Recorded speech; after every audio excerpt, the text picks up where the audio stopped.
അപ്പോൾ നമ്മൾ isle of വൈറ്റിലാണ് ഉള്ളത്. ഇന്നലെ വൈകുന്നേരം ഇവിടെ എത്തി. ഇവിടുത്തെ ആദ്യത്തെ കുറച്ച് കാഴ്ചകളൊക്കെ നിങ്ങൾ കഴിഞ്ഞ എപ്പിസോഡിൽ കണ്ടിട്ടുണ്ടാവും. ഇന്നതാ നല്ലൊരു സുപ്രഭാതം തന്നെയാണ്. ഇപ്പോൾ നല്ല വെയിലൊക്കെ ആയിട്ട് നല്ല അറ്റ്മോസ്ഫിയർ. അപ്പോൾ നമ്മൾ ഐൽ ഓഫ് വൈറ്റ് എക്സ്പ്ലോർ ചെയ്യാൻ പോവാണ്. ഐൽ ഓഫ് വൈറ്റ് ആക്ച്വലി വളരെ മനോഹരമായ ഒരു പ്രദേശമാണ്. അത് നമ്മളെപ്പോലെയുള്ള സാധാരണക്കാരെ മാത്രമല്ല, ബ്രിട്ടീഷ് രാജ്ഞിയെ വരെ കൊതിപ്പിച്ച ഒരു സ്ഥലമാണ്. അതെ, വിക്ടോറിയ രാജ്ഞിയുടെ ഒരു ഇഷ്ടപ്പെട്ട സ്ഥലമാണ് ഐൽ ഓഫ് വൈറ്റ്. അതുകൊണ്ട് തന്നെ അവർക്ക് ഇവിടെ ഒരു സമ്മർ പാലസ് ഉണ്ട്. അപ്പോൾ ഇന്നത്തെ എപ്പിസോഡിൽ നമ്മൾ അത് കാണാനാണ് പോണത്. ഓസ്ബോൺ ഹൗസ് എന്ന് പേരായിട്ടുള്ള ഈ സ്ഥലം ഐൽ ഓഫ് വൈറ്റിൽ വന്നു കഴിഞ്ഞാൽ മസ്റ്റ് സീ ആണ്. അപ്പോൾ എന്തുകൊണ്ടാണ് അത് മസ്റ്റ് സീ എന്ന് നമുക്ക് നോക്കല്ലേ. അപ്പോൾ ആ കാഴ്ചകൾ കാണാൻ പോണതിന് മുമ്പ് ഒരു കാര്യം പറയട്ടെ. വണ്ടർസ്കേപ്സ് ചാനൽ നിങ്ങൾ ആദ്യമായിട്ടാണ് കാണുന്നത് വെച്ചാൽ ചാനൽ ഒന്ന് സബ്സ്ക്രൈബ് ചെയ്ത് സപ്പോർട്ട് ചെയ്യുക. ഐൽ ഓഫ് വൈറ്റിലെ ബാക്കി കാഴ്ചകളൊക്കെ കാണാൻ വേണ്ടി ബെൽ ഐക്കൺ നോട്ടിഫിക്കേഷന് വേണ്ടി എനേബിൾ ചെയ്യുക. അപ്പോൾ ഞങ്ങളുടെ പുതിയ വീഡിയോസൊക്കെ നിങ്ങൾക്ക് കിട്ടും. അപ്പോൾ നമുക്ക് ഐൽ ഓഫ് വൈറ്റ് എക്സ്പ്ലോർ ചെയ്യല്ലേ, വരൂ.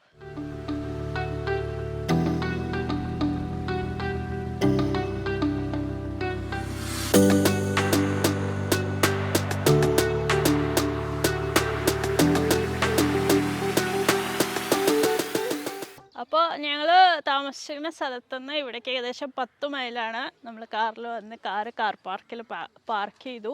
പിന്നെ ഒരു റിസപ്ഷൻ സെൻറ്റർ കഫേ ഒക്കെ ഉള്ള ഒരു സംഭവമുണ്ട്. അവിടെ നമ്മൾ ടിക്കറ്റ് കാണിച്ചിട്ട് അകത്തേക്ക് കയറി. ഗാർഡനിൽ കയറി. ഗാർഡൻ വളരെ ഹ്യൂജാണ്. പക്ഷെ കുറച്ച് ദൂരം നടന്നു വന്നപ്പോൾ ഇതാ ഓസ്ബോൺ ഹൗസ് ഇവിടെ ഉണ്ട്.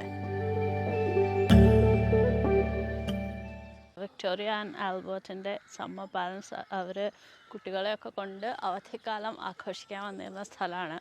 ആക്ച്വലി ഇത് വളരെ ചെറിയൊരു കോട്ടേജ് ആയിരുന്നു. പിന്നെ അത് അവർ വാങ്ങി ഇങ്ങനെ ഡെവലപ്പാക്കി എടുക്കുകയാണ്. ഉള്ളിലൊക്കെ വളരെയധികം ഇമ്പോർട്ടൻ്റ് ആയിട്ടുള്ള പല ചരിത്ര സംഭവങ്ങളും നടന്നിട്ടുള്ള ഒരു സ്ഥലമാണ്. എന്തായാലും നമുക്ക് പോയി നോക്കാം.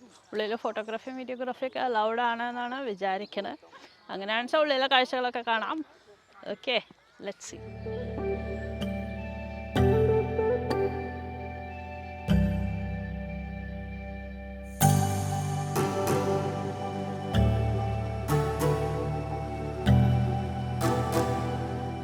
അപ്പോൾ ഞങ്ങൾ ഓസ്ബോൺ ഹൗസിൻ്റെ അകത്തുള്ള ഇതൊക്കെ കണ്ട് പുറത്തേക്ക് ജസ്റ്റ് വന്നു. നല്ലൊരു ഇതാണ് കേട്ടോ, സെറ്റപ്പാണ്, അടിപൊളിയാണ്. നല്ലൊരു ഇമോഷണൽ വാല്യൂ ഉണ്ട് അകത്ത് പോകുമ്പോൾ. ക്വീൻ വിക്ടോറിയ ഏകദേശം 50 കൊല്ലം ഇവിടെ താമസിച്ചിട്ടുണ്ടെന്ന് വെച്ചാൽ സമ്മറിലും വിൻ്ററിലൊക്കെ വരുമ്പോൾ അവർ മാസങ്ങളും ആഴ്ചകളും ഇവിടെയാണ് താമസിച്ചിരുന്നത്. കുട്ടികളായിട്ട് വന്നിരുന്നു, അത് കഴിഞ്ഞിട്ട് ഗ്രാൻഡ് മദറായിട്ട് വന്നിരുന്നു. പറഞ്ഞ പോലെ ഇവിടെയാണ് മരിച്ചത്. അപ്പോൾ ഭയങ്കര ഒരു കണക്റ്റുള്ള ഒരു സ്ഥലമാണ്. അകത്ത് നല്ല ഗ്രാൻഡാണ്, സംഭവങ്ങൾ കുറേയൊക്കെ ഉണ്ട്. എസ്പെഷ്യലി ഇന്ത്യൻ കണക്ഷൻ നല്ല രസമാണ്. നമുക്ക് ഇന്ത്യയുടെ കുറേ കാര്യങ്ങൾ കാണാം. പെയിൻറ്റിങ്സും ഇതുണ്ടാക്കിയ ആൾക്കാരും അവരുടെ സെർവൻസിൻ്റെ പറ്റിയും ഇന്ത്യയിൽ നിന്ന് ഗിഫ്റ്റ് കൊടുത്ത സാധനങ്ങളും. അപ്പോൾ അതൊരു രസമുണ്ടായി. പിന്നെ ഓഫ് കോഴ്സ് സങ്കടമുണ്ട്. എന്താ വെച്ചാൽ നമ്മളെ ഇന്ത്യയെ ഭരിച്ച് അന്ന് അവിടുന്ന് വേണിച്ചിട്ടോ അല്ലെങ്കിൽ എന്താ വെച്ചാൽ പേടിപ്പിച്ചിട്ടോ ഒക്കെ കൊണ്ടുവന്നതാവും ഇതൊക്കെ. എങ്കിലും ഇന്നവർ അറ്റ്ലീസ്റ്റ് അത് മെയിൻറ്റെയിൻ ചെയ്ത് വെച്ചിട്ടുണ്ട് നന്നായിട്ട്. ഇംഗ്ലീഷ് ഹെറിറ്റേജ് എന്ന് പറഞ്ഞ ഒരു NGO ആണ്. അവരാണ് ഇങ്ങനത്തെ കുറേ പഴയ കൊട്ടാരങ്ങളും പാലസസും ഹൗസൊക്കെ മെയിൻറ്റെയിൻ ചെയ്യുന്നത്. അവരാണ് അത് ചെയ്യുന്നത്. അപ്പോൾ ആ പോയിന്റ് ഓഫ് വ്യൂന്ന് നന്നാക്കി അവർ വെച്ചിട്ടുണ്ട്. എനിക്ക് ആക്ച്വലി ഓസ്ബോൺ ഹൗസ് കണ്ടപ്പോൾ തോന്നിയൊരു കാര്യം, നമ്മളൊരു രാജ്ഞിയുടെ ഒരു രാജാവിൻ്റെ വീട് പറയുമ്പോൾ കൊട്ടാരത്തിൻ്റെ ഗ്രണ്ടിയോറൊക്കെ എക്സ്പെക്ട് ചെയ്തിട്ടാണ്. അങ്ങനെ ഒന്നും ഇവിടെ ഇല്ല ആക്ച്വലി പറഞ്ഞാൽ. കാരണം ഇത് പേഴ്സണൽ ആൻഡ് ഇമോഷണൽ അല്ലെങ്കിൽ സെൻസിറ്റീവ് കണക്റ്റാണ് ഉണ്ടായിരുന്നത് വിക്ടോറിയയ്ക്ക്. സ്വന്തം വീട് പോലെ നമ്മളൊക്കെ വീട്ടിൽ എത്ര ഫ്രീ ആയിട്ട് പെരുമാറും അതേപോലെയൊക്കെ ഉണ്ടായിരുന്ന ഒരു സ്ഥലം. എന്നുവെച്ചാൽ ആ രാജ്ഞിയുടെ റോളിൽ നിന്ന് മാറി റിലാക്സ് ചെയ്യാൻ പറ്റിയ ഒരു സ്ഥലം എന്നുള്ളത്. അതിൻ്റെ ഇത് നമുക്കിവിടെ വന്നാൽ അറിയാം കേട്ടോ. ആ ഒരു ഫാമിലി കണക്ഷനാണ് കൂടുതൽ ഇവിടെ ഉള്ളത്. ഇതൊരു ഇറ്റാലിയൻ സ്റ്റൈലിലുണ്ടാക്കിയ ഒരു ബിൽഡിംഗ് ആണ് കേട്ടോ. അന്നത്തെ കാലത്ത് ഇറ്റലിയിലത്തെ ഫാഷൻസ് അപ്പോൾ അതിലും ബേസ് ചെയ്തതാണ്. ഇവിടെ ടെറസ്റ്റ് ഗാർഡൻസിൻ്റെ കുറേ ഫ്ലവേഴ്സ് ഉണ്ട്. അപ്പോൾ 2 ലെവലിലാണ് പറഞ്ഞല്ലോ. അപ്പോൾ അതൊക്കെ ഒന്ന് ജസ്റ്റ് ഒന്ന് നടന്ന്, പിന്നെ അതിൻ്റെ അപ്പുറത്ത് ഇവർക്ക് ഇവിടെ പ്രൈവറ്റ് ബീച്ചുണ്ട് ക്വീൻ വിക്ടോറിയയ്ക്കും ആൽബർട്ടിനും മക്കൾക്കൊക്കെ. അപ്പോൾ ഇനി അതാണ് നമ്മൾ കാണാൻ പോണത്. അതിൻ്റെ അപ്പുറത്ത് ഒരു സ്വിസ് കോട്ടേജും ഉണ്ട്. അപ്പോൾ അതൊക്കെ കണ്ടിട്ട് നമുക്ക് നോക്കാം എന്തൊക്കെയാണുള്ളതെന്ന്.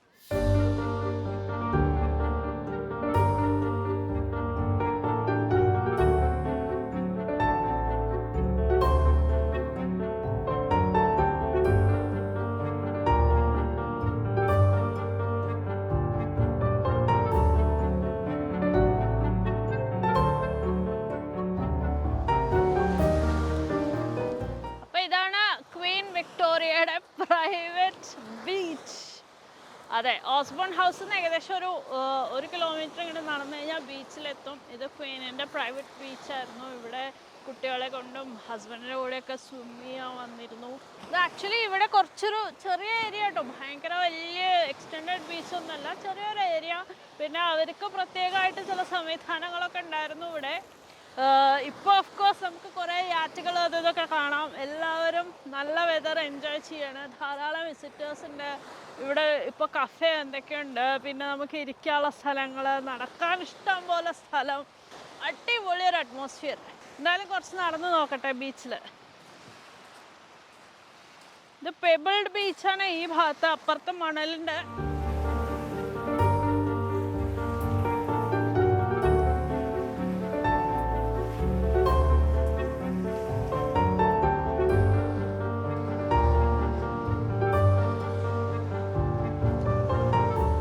പക്ഷെ അധികം ആരും കാണാത്തൊരു സംഭവം കാണിച്ചു തരാം. ഇതൊരു ബാത്തിങ് മെഷീനാണ്. Queen Victoria ഉപയോഗിച്ചിരുന്നതാണ്.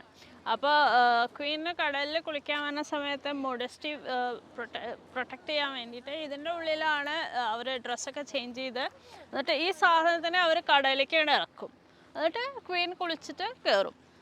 തിരിച്ച് ഹോഴ്സും വയേഴ്സും ഒക്കെ വെച്ചിട്ടാണ് പുള്ളി ചെയ്തിട്ടാണ് ചെയ്യുക. ഇതിൻ്റെ ഉള്ളിൽ കുറേ സൗകര്യങ്ങളുണ്ട് ക്വീനിന് വേണ്ടിയിട്ട്. ഡ്രസ്സ് ചേഞ്ച് ചെയ്യാനുള്ള റൂം, പിന്നെ ഒരു വാട്ടർ ക്ലോസറ്റ്, അങ്ങനത്തെ സംഭവങ്ങളൊക്കെ ഉണ്ട്. അപ്പോൾ വളരെ യുണീക്കായിട്ടുള്ള ഒരു സംഭവമാണ്. ഞങ്ങൾ ആദ്യമായിട്ടാണ് കാണുന്നതും കേൾക്കണതും. Very interesting.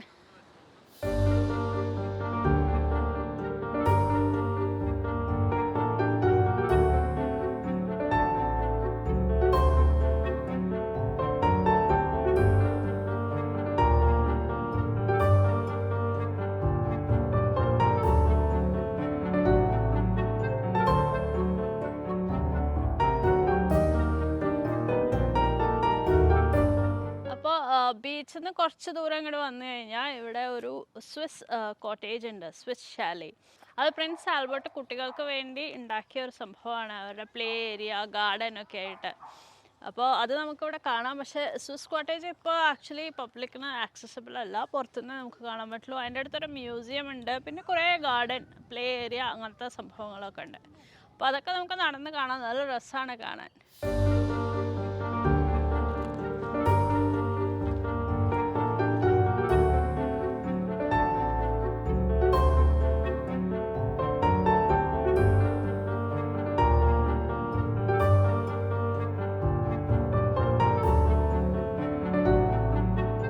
അതൊക്കെയാണ് ഓസ്ബോൺ ഹൗസിലെ കാഴ്ചകൾ. ശരിക്കും പറഞ്ഞാൽ ഹ്യൂജ് ഒരു എസ്റ്റേറ്റ് ആണ് കേട്ടോ. അത് കുറേ നടന്ന് കാണാനുണ്ട്. പിന്നെ നല്ല ഇൻട്രസ്റ്റിംഗ് ആയിട്ടുള്ള കാര്യങ്ങൾ തന്നെയാണ് ആക്ച്വലി. വീട് മാത്രമല്ല, അതിൻ്റെ സറൗണ്ടിങ്സ് ആർ ഈക്വലി ഗുഡ്. അപ്പോൾ ശരിക്കും ഫാമിലി ആയിട്ട് വന്നു കഴിഞ്ഞാൽ ഒരു ദിവസത്തെ ഔട്ടിങ്ങിന് പറ്റിയ സംഭവമാണത്. ബീച്ചുണ്ട്, പിന്നെ നടക്കാം, ഗാർഡൻ, അടിപൊളി സംഭവം. എന്തായാലും ഈ എപ്പിസോഡ് ഇവിടെ ഐഡൻറ്റിഫൈ ചെയ്യാണ്. ഐൽ ഓഫ് വൈറ്റിലെ കാഴ്ചകൾ പക്ഷെ കഴിഞ്ഞിട്ടില്ല കേട്ടോ. നമ്മൾ ഇനി ഇവിടുന്ന് അടുത്ത ലൊക്കേഷനിലേക്ക് പോവുകയാണ്. ആ കാഴ്ചകളുമായിട്ട് അടുത്ത എപ്പിസോഡിൽ വരാം. അതുവരെ എല്ലാവരും take care, stay safe, by.